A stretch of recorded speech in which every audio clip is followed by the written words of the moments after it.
sí que vemos que las personas a las que hacemos PCRs tardan más tiempo en dejar de dar positivo, por lo tanto esto puede significar que los periodos epidemiológicos de una infección en el caso de un ciudadano duren más tiempo y por lo tanto haya ese goteo de contagios más largo, probablemente tenga que ver con esto, ¿no? ¿Pero dónde se está contagiando la gente? ¿En Vigo, por ejemplo? Bueno, todo lo que tenemos. Siempre, por desgracia, el entorno de contagio es prácticamente siempre el mismo. Son los entornos de confianza, ¿no? Pues en los brotes laborales que estamos viendo, no es en el puesto de trabajo manteniendo la distancia y la mascarilla, es cuando te sientas a tomar el café un rato después o en la entrada y en la salida. Esto sí que no ha cambiado, ¿no?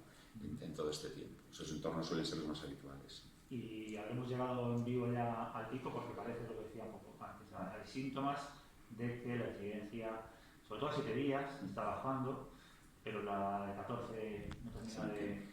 Hombre, nunca hemos estado tranquilos con Vigo, evidentemente, y sobre todo en una ciudad tan grande, y se está viendo además ahora en los alrededores, ¿no? Ya tenemos, Vigo es una ciudad que tiene muchísima interacción con los concellos alrededor, en el área metropolitana, y al final ya pensábamos que podría extenderse simplemente por interacción al resto de concellos, ¿no? Y eso lo estamos viendo. Pero también es verdad que se transmite y se mantiene en ese nivel medio y alguno alto, pero pocos, ¿no?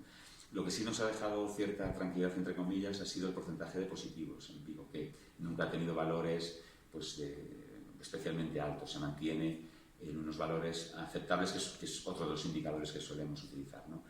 Nosotros confiamos que con las restricciones que le corresponden de nivel medio y el comportamiento de los vigueses y las viguesas y de todos el contorno, pues seamos capaces de mantener y empezar a bajar esa tendencia.